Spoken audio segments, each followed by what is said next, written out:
La fermentación. Buenos días, mi grupo está conformado por Felipe Fonseca Bustamante, Leandro Pérez Martínez y Leslie Sánchez Gómez. La fermentación es un proceso natural que ocurre en determinados compuestos o elementos a partir de la acción de diferentes actores y se podría simplificar como un proceso de oxidación incompleta. La fermentación es un proceso biológico que consiste en la degradación de la materia orgánica por microorganismos fermentadores. La fermentación es un proceso que se da en algunos alimentos, tales como el pan, las bebidas alcohólicas, el yogur, entre otros. Esta produce cambios químicos en las sustancias orgánicas, producidas por la acción de las enzimas, llamadas fermentos. A su vez, están producidos por organismos diminutos tales como el moho, las bacterias y la levadura. Los lactobacilos van de la vida anaerobia a la aerobia. Estos microorganismos carecen de sistemas de citocromos para ejecutar la fosforilación oxidativa y no tienen enzimas superóxido, dismutasas ni catalasas. El metabolismo anaeróbico no es tan eficiente como el metabolismo aeróbico. Una molécula de glucosa solo puede producir 3 moléculas de ATP bajo el metabolismo anaeróbico, mientras que con el metabolismo aeróbico puede producir hasta 39. Sin embargo, al convertirlo en un metabolismo aeróbico, este pierde algunas de sus propiedades, como por ejemplo las proteínas que desempeñan una función para el transporte de energía química, que son los citocromos, y las enzimas antioxidantes, como son las catalasas. En la producción de ácido pirúvico, el ADP se convierte en ATP. En la producción del ácido láctico, el NADH que se obtuvo de la glucólisis debe ser deshidrogenizado para convertirse en NAD y así se puede reutilizar. Inicialmente se obtiene la lactosa, que es el azúcar original, y por hidrólisis se forma glucosa y galactosa. La galactosa se transforma en glucosa. Es una glucólisis, la cual a partir del ADP se obtiene el ATP. El ATP va a ser la energía neta. Se obtienen 2 moléculas de piruvato y este será transformado en lactato. Existen 9 tipos de fermentación, pero sin embargo 4 son principales, como lo son la fermentación acética, la fermentación butírica, la fermentación láctica y la fermentación alcohólica.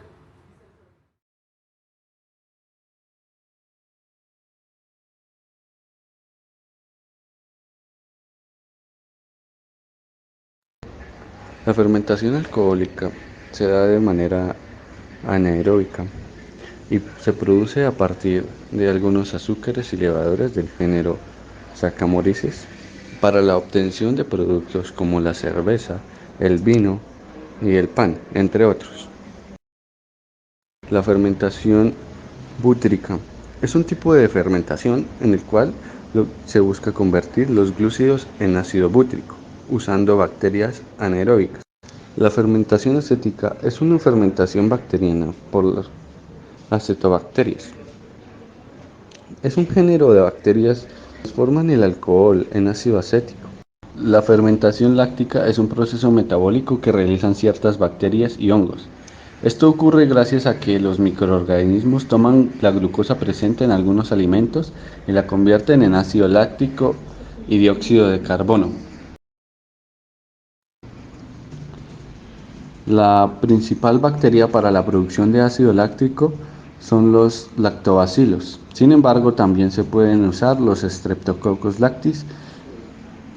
Algunos de los microorganismos presentes en la leche no me van a ayudar a la fermentación del yogur.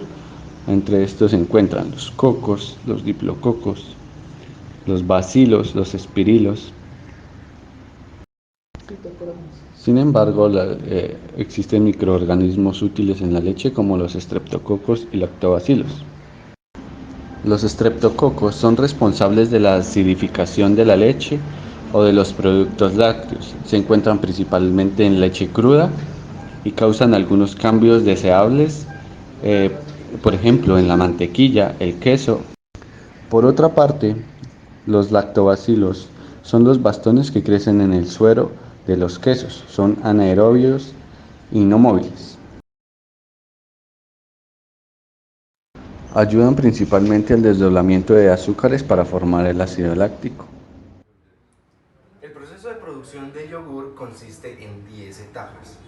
la de recepción, la de estandarización, homogeneización, pasteurización, enfriamiento, mezclado, almacenamiento o envasado y empaquetado o almacenamiento. El proceso para la producción de yogur consta de 10 operaciones antes de que llegue a su consumidor final. La primera etapa se recibe la materia prima y se somete a ser evaluada para descartar mastitis y para asegurar una elevada carga de microorganismos, también para asegurarse de que esté libre de antibióticos o cualquier tipo de sustancia química, ya que puede inhibir el crecimiento de cultivos lácticos. La segunda etapa, la estandarización, se utiliza una descremadora para normalizar la grasa y los sólidos en la leche. Generalmente, el método más utilizado para aumentar los sólidos consiste en adicionar de 2 a 3% de leche descremada, suero de manteca en polvo u otro tipo de leche en polvo. También existe otro método para aumentar el porcentaje de sólidos en leche y consiste en evaporar entre el 10 y 15% del agua, pero este se emplea en países que las plantas de evaporación son muy económicas. En la etapa de homogeneización se obtiene estabilidad, consistencia a través de un proceso a presión de 100 kilogramos sobre centímetro cuadrado con una temperatura de 40 grados centígrados, que esto evita que la grasa se separe. La etapa de pasteurización permite una mezcla libre de bacterias patógenas. Ayuda a disolver y combinar ingredientes, pero también permite la uniformidad y mejora el sabor. La pasteurización se lleva a cabo a temperatura de 85 grados centígrados durante 15 minutos a media hora, pero entonces después se lleva a un proceso de enfriamiento que se reduce la temperatura de la leche hasta 45 a 40 grados centígrados. En la etapa de inoculación se adiciona el fermento lácteo, que está conformado por bacterias productoras de ácido láctico, como Lactobacillus bulgaricus o Streptococcus thermophilus, en partes iguales, entre 2 y 3%. Y en la etapa de incubación se realiza durante 4 a 6 horas, a 45 grados centígrados, hasta que el yogur tenga un pH más o menos del 4.6 al 4.7 de acidez. En estas etapas se realizan generalmente en un reactor batch. En la etapa de batido se utiliza una mezcladora industrial que con esta se concluye el enfriamiento del yogur llegando a una temperatura de 20 grados centígrados, que sería la adecuada.